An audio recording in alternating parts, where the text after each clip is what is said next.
Muy buenas tardes, muchas gracias por acompañarnos a otro episodio de nuestro programa Apolíneos. El día de hoy tenemos un tema que nos atañe a todos porque ustedes, como saben, nuestro propósito es difundir los temas que abordan las humanidades. Por eso en esta ocasión tocamos el tema de la vivencia de los derechos humanos en la universidad. Para esto tenemos una ponente de lujo que más adelante la vamos a presentar. Mi nombre es Jessica Hinojosa y soy directora de las carreras humanistas de la Universidad de Monterrey. Sean todos bienvenidos. Mi nombre es María Garza Dávila y soy estudiante de Filosofía en la Universidad de Monterrey.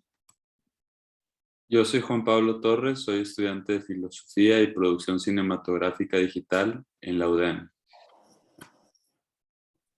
Yo soy Carla Egan, estudiante de Letras de la Universidad de Monterrey y tengo el placer de presentar a nuestra invitada, la profesora Elizabeth Ramírez Rodríguez. Ella es egresada de la Facultad de Trabajo Social de la Universidad Autónoma de Nuevo León, con maestría en Administración Pública y Políticas Públicas por la Escuela de Graduados en Administración Pública del Tecnológico de Monterrey y maestría en Derechos Humanos y Democracia con mención en Procesos Políticos en la Facultad Latinoamericana de Ciencias Sociales. Bienvenida, profesora. Hola, mucho gusto y muchas gracias por la invitación a este programa. Estamos encantados. Entonces, para empezar, ¿qué son los derechos humanos y dónde los vemos reflejados? Ok, bueno, pues el día de hoy vamos a hablar de este tema de los derechos humanos y cómo puede ser su vivencia en las universidades. Y partimos precisamente de esto que me preguntas. ¿Qué son los derechos humanos? Los derechos humanos son todas aquellas libertades, el conjunto de libertades que tenemos por el simple hecho de ser personas, ¿sí? Entonces son libertades que son inherentes a nuestra vida, a nuestra persona, y que las necesitamos estos derechos humanos para nosotros poder disfrutar una vida plena, para poder nosotros tener esta autonomía de delinear el proyecto de vida que queremos para nosotros mismos y que este proyecto de vida, este disfrute de la vida se dé en un ámbito donde haya un pleno respeto a nuestra dignidad como seres humanos. Entonces, ¿dónde los vemos reflejados estos derechos humanos? En todos lados. Desde el día en la mañana que me levanto y utilizo el agua para beber, para bañarme, ahí estamos hablando ya de un derecho humano, ¿verdad? Este derecho humano del acceso al agua. Desde este momento que estamos aquí en un ámbito universitario, nosotros estamos ejerciendo este derecho a la educación, el buscar una oportunidad de tener un trabajo digno. Ahí estamos nosotros viendo reflejados también un derecho humano a este trabajo, el podernos expresarnos, lo que estamos haciendo ahorita, el poder tener un espacio de libertad de expresión de nuestras ideas, este intercambio de ideas que se está teniendo a través de estos programas, ahí también vemos reflejados otro derecho humano a la libertad de expresión. Entonces, los derechos humanos forman parte de nuestra vida y lo vemos reflejado en todo el ámbito de nuestra vida.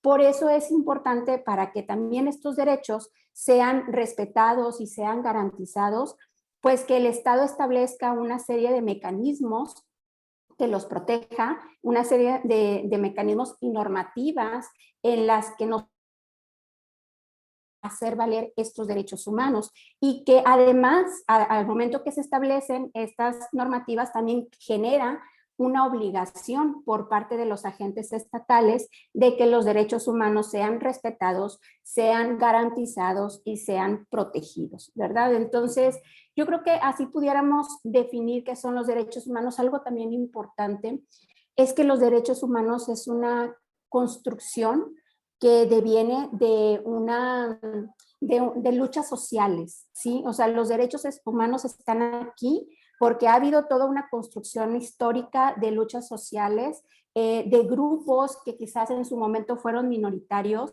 y que estuvieron luchando por el reconocimiento de estos derechos. Entonces, no hay como un fin en tema de derechos humanos, no hay una meta absoluta. Siempre las sociedades al momento que vamos cambiando y se van logrando ciertos derechos humanos, una de sus características es la progresividad.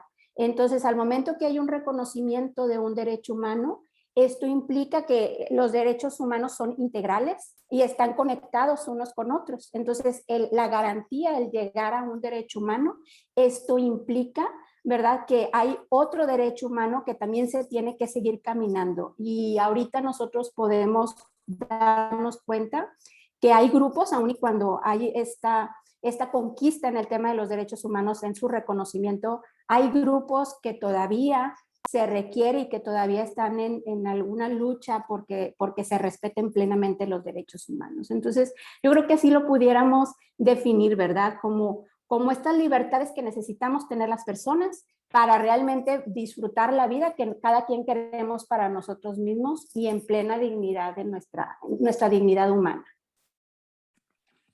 Muy bien. ¿A quiénes protegen los derechos humanos? ¿Hay personas o grupos que requieren mayor protección? Así es, como ahorita lo veía, ¿verdad? Los derechos humanos son para todas las personas, sin distinción alguna. No debe de haber alguna distinción por tema de nacionalidad, de dónde es mi origen, si estoy en tránsito por un país en el que no es mi país de origen. No debe de haber una discriminación, por ejemplo, por temas de sexo, por temas de la edad, por temas de mi orientación sexual, por mis ideales, por las ideologías, por la religión que yo profeso. O sea, los derechos humanos al ser inherente a todas las personas también son universales para todas las personas y no debe de suceder esta discriminación. Entonces los derechos humanos, si bien buscan una protección para todas las personas, como lo veíamos ahorita, hay grupos que quizás históricamente han quedado relegados en el reconocimiento y en el acceso pleno a sus derechos humanos. Y estos grupos son grupos que se consideran que se encuentran en una situación de vulnerabilidad. Malamente a veces se les identifica como grupos vulnerables. Pues las personas adultas mayores pertenecen a un grupo vulnerable, las personas con discapacidad pertenecen a un grupo vulnerable. No es que ellos per se sean personas vulnerables. Es importante identificar eso, que la vulneración de una persona, que aquí hablamos de este riesgo a que sus derechos humanos no sean plenamente reconocidos ni respetados, proviene de esta relación que tiene una persona que tiene características particulares, que tiene que ver con su lugar de origen, con su ideología, con la religión que profesa, con su edad. Y esta característica particular, al ponerse en contacto con un entorno social que estigmatiza y que excluye, y que eso al final deriva en una discriminación, eso pone a las personas en una situación de vulnerabilidad. Entonces, eso es importante identificarlo porque no hay grupos vulnerables, hay personas y hay grupos que están en una situación de vulnerabilidad en las que se están vulnerando sus derechos humanos, pero esto es en esta interacción con el entorno social que, como les digo, va estigmatizando y al final estos estigmas, estos estereotipos se ven reflejados en acciones de discriminación. Y es muy importante distinguir la discriminación. O sea, la discriminación se considera como tal cuando se realizan situaciones en las que se niegue el reconocimiento, se le impida el acceso en condiciones de igualdad a las personas derivadas de estas características que tiene cada una de estas personas. Entonces, desde el momento que se hace esta distinción para excluir, para limitar, para restringir el goce que todas las personas debemos de tener hacia un derecho humano, es cuando se dan estas acciones de discriminación. Y la discriminación es uno de los factores principales que ponen a ciertas personas, a ciertos grupos en esta situación de vulnerabilidad. Entonces, ¿cuáles pudieran ser estas personas o estos grupos? Pues aquellos, por ejemplo, que por su situación de la edad, vamos a pensar ahorita un poco en los niños. O sea, los niños necesitan por cuestión de edad, por su madurez, necesitan de los adultos para que los cuiden, para que los protejan, para que los ayuden a su pleno desarrollo. En ese cuidado se pueden ver situaciones de maltrato, ¿verdad? En el que el niño vea vulnerado su integridad física.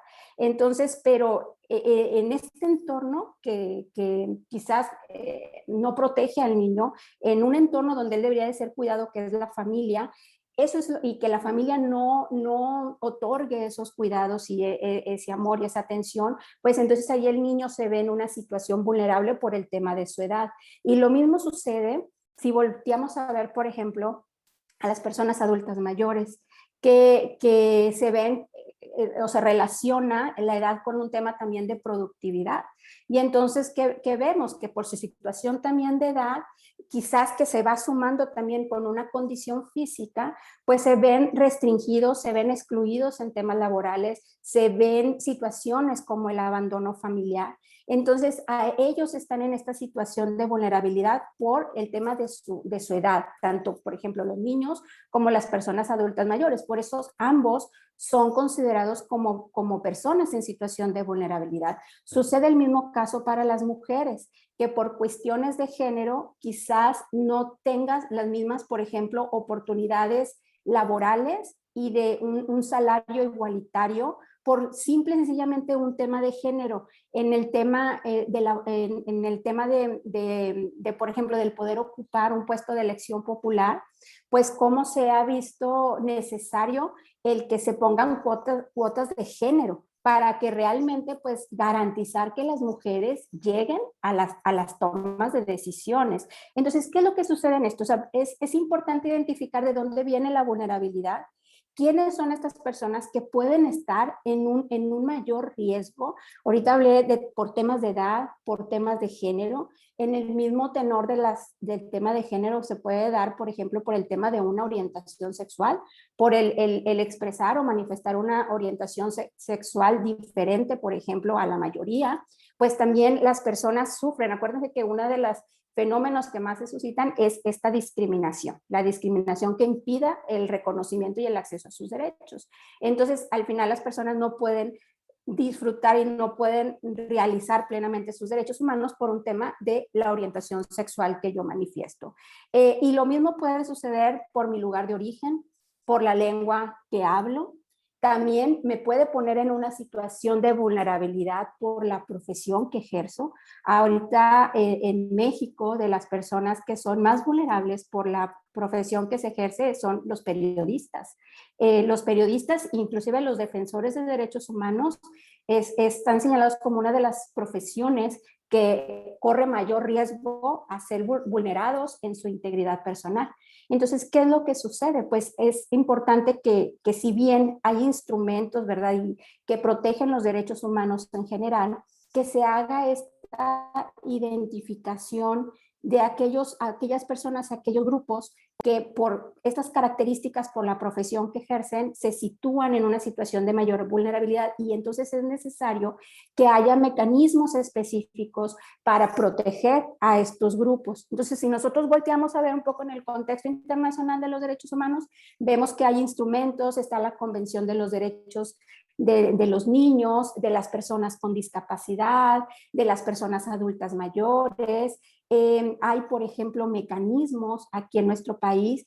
Hay un mecanismo, por ejemplo, de protección a los periodistas, que cuando los periodistas se encuentran en una situación de riesgo y son amenazados por su libertad de expresión, ¿verdad?, por lo que ellos están transmitiendo, se establezca un mecanismo, el Estado establezca un mecanismo para que inmediatamente brinde medidas de protección.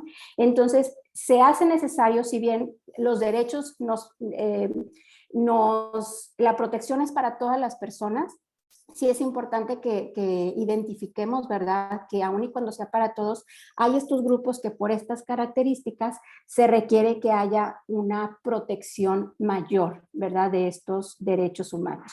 Y así podemos analizar a diversos grupos que se encuentran en esta situación, y también es importante ver, por ejemplo, sobre todo cuando se presentan una doble vulnerabilidad.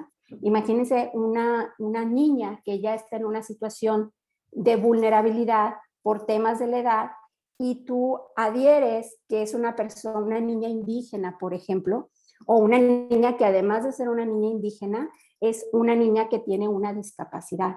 Entonces sí se requiere una atención especial, sí se requiere medidas especiales de protección que el Estado tiene la obligación de establecer, sobre todo para estas personas que se ven agravada su situación por tener una doble vulnerabilidad, ¿verdad? Entonces, bueno, pues con esto cierro esta pregunta, que podamos nosotros ir identificando, ¿verdad? Cuáles son aquellos grupos que son mayormente discriminados y qué es lo que conlleva, o sea, esta vulnerabilidad, porque al final la discriminación no es natural, la discriminación no es permanente, la discriminación no es algo que debamos de normalizar. Entonces aquí lo importante es como ver qué es lo que está ocasionando esta discriminación hacia las características de las personas para desde ahí poder empezar a hacer estos cambios. Es bastante impactante todo esto de lo mucho que tienen que ver las discriminaciones con el que se necesiten los derechos humanos. Así es. Ahora, en el ámbito universitario, ¿por qué sería importante este ejercimiento de los derechos humanos? Pues mire, es muy importante porque la universidad es el espacio donde se construye el conocimiento, ¿sí?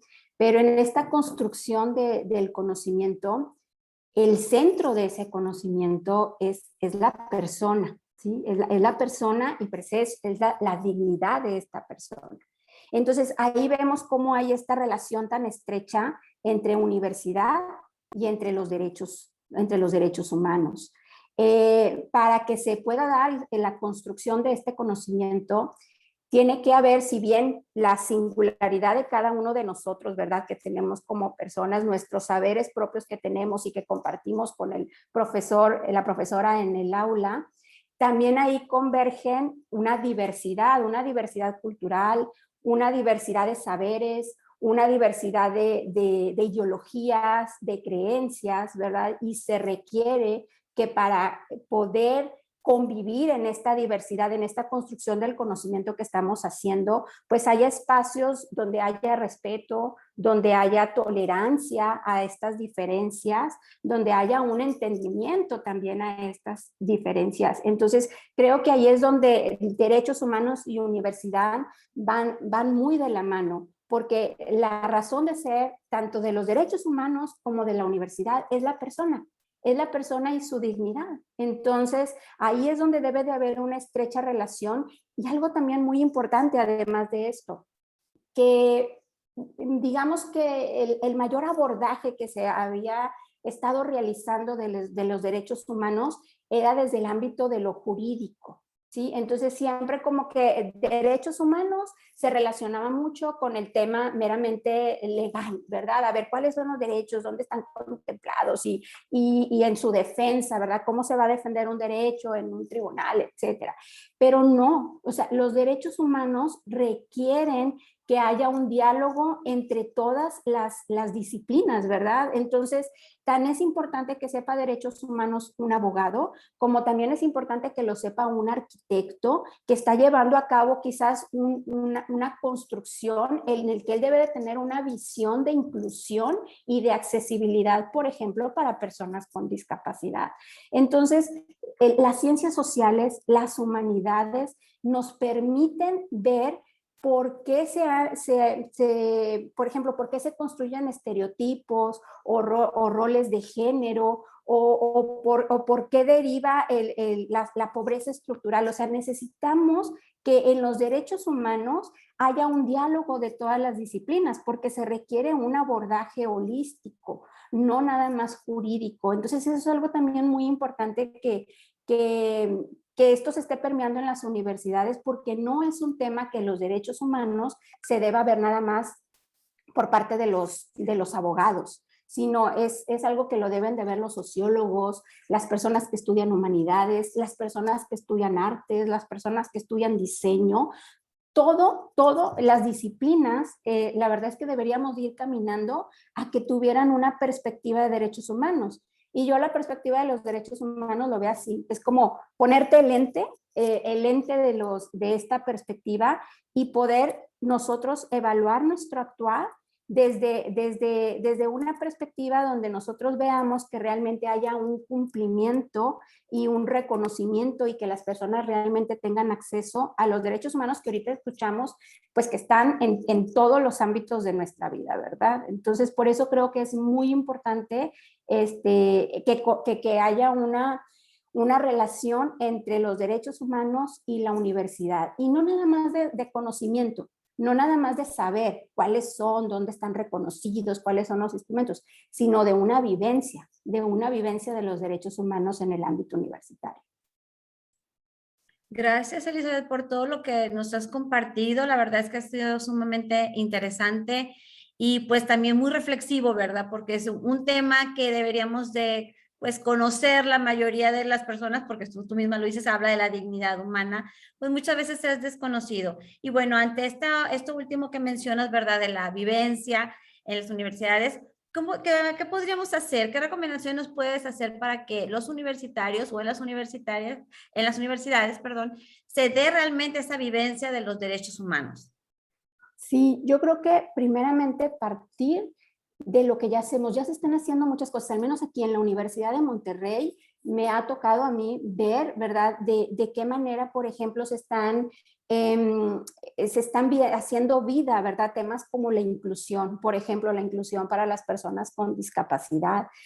Si volteamos a ver los programas sociales, pues vemos, por ejemplo, cómo la Universidad de Monterrey ha promovido proyectos de educación como la Prepa Politécnica, que la Prepa Politécnica le da este acceso a la educación que quizás personas por su situación de vulnerabilidad, ¿verdad?, no podrían tener acceso a este derecho a la educación. Entonces, yo creo que es bien importante primeramente voltear a ver lo que ya estamos haciendo y poder visibilizar que ya somos, por ejemplo, una universidad que está vivenciando y está haciendo vida los derechos humanos en temas de educación, en temas de inclusión. Yo celebro mucho que la universidad es reciente, por ejemplo, que ya tenga una unidad de igualdad de género. Creo que el nombre es equidad de género aquí en la universidad, pero precisamente esta unidad de igualdad de género, viendo todas estas pues situaciones que se pueden presentar, ¿verdad?, para que en temas de acoso en el ámbito universitario, en los temas de igualdad de oportunidades para hombres y mujeres. Entonces, si volteamos a ver eso, vemos que la universidad ya está ahí interviniendo. También, por ejemplo, la universidad tiene un área que ve el tema de los derechos humanos y las empresas, tan importante el respeto de los derechos humanos desde el ámbito empresarial. Entonces, yo creo que primeramente es como voltear y ver qué es lo que ya estamos haciendo como universidad, porque ahí sí yo reconozco a mi universidad, a la UDEM, ¿verdad?, que ha sido una promotora de los derechos humanos. Estoy enterada también que, por ejemplo, ya hay un capítulo de promotores universitarios de derechos humanos que trabaja en esto. Entonces, yo creo que lo importante es identificar qué es lo que está haciendo para saber cómo nos podemos sumar, ¿verdad? Porque los derechos humanos no nada más se pueden divulgar a través de pues una conferencia o un seminario. Hay muchas acciones que podemos emprender desde el ámbito universitario, por ejemplo, concursos de documentales, la fotografía, por toda esta parte de los alumnos que estudian artes, ¿verdad?, que a través de esas acciones se pueda divulgar también los derechos humanos. Entonces, creo que desde diferentes áreas, si bien en la parte curricular, ¿verdad?, la importancia de que esta materia permee para todos los estudiantes, también por parte de las actividades extracurriculares que se hace y que va impulsando la universidad y que ya trabajan mucho en el tema de derechos humanos, creo que nosotros podemos ir viendo qué otras oportunidades nos pueden ayudar a nosotros universitarios, primeramente, pues para hacer vida los derechos humanos en mi interacción, ¿verdad?, en mi campo universitario, pero también cómo puedo yo extender, ¿verdad?, este conocimiento de los derechos humanos, esta protección de los derechos humanos hacia otros contextos, porque al final como universidad nosotros estamos ahí en el cambio social, ¿verdad? Entonces hay muchos fenómenos sociales que ahorita están a nuestro alrededor. Vemos el tema de las personas migrantes, ¿verdad? Que están viviendo una situación desfavorable. Entonces, bueno, también nosotros como desde la universidad podemos implementar acciones muy específicas para acompañar, para orientar a, por ejemplo, estas personas que van en tránsito, y que una de las ventajas es que pues hay mucha relación con las organizaciones de la sociedad civil que ya trabajan también esos temas. Entonces sí creo que es muy importante que vayamos viendo cómo ir haciendo vida los derechos humanos desde esta interacción que tenemos en el aula, ¿verdad? Que prime este respeto a la diversidad, a las diferentes formas de pensamiento, pero también desde la formación que nosotros estamos haciendo desde cada una de nuestras carreras, y más desde estas carreras sociales y humanísticas, cómo nosotros podemos ir incorporando esta perspectiva de derechos humanos en las acciones que ya como futuros profesionistas vamos delineando para que realmente los derechos humanos pues se puedan ser accesibles para todos y puedan ser una realidad para todos. A mí me gustaría leerles una frase y con esto cierro. Es una frase que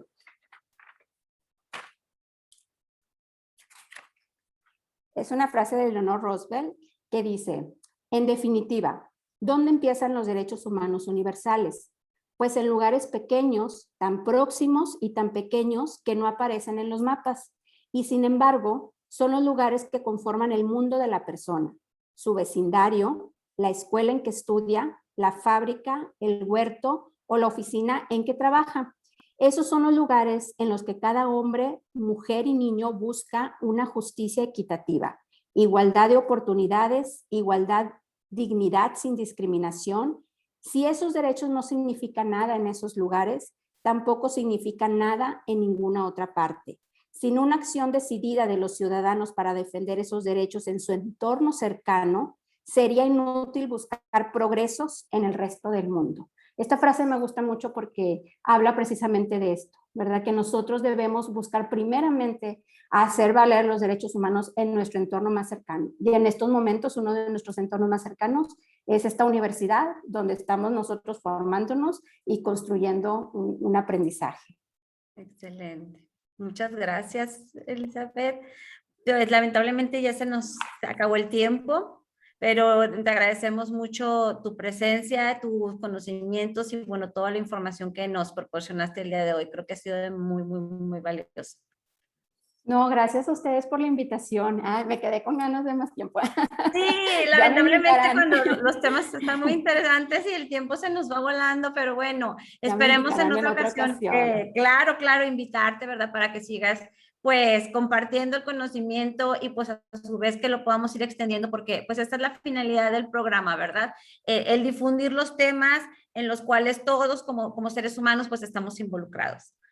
Ay, pues felicidades a todo tu equipo, Jessica, por esta iniciativa tan interesante. Al contrario, pues gracias por acompañarnos y te vemos en otra ocasión. Muchas gracias a todos los que nos acompañaron y nos escucharon el día de hoy y les deseamos un excelente día. Hasta luego. Hasta luego.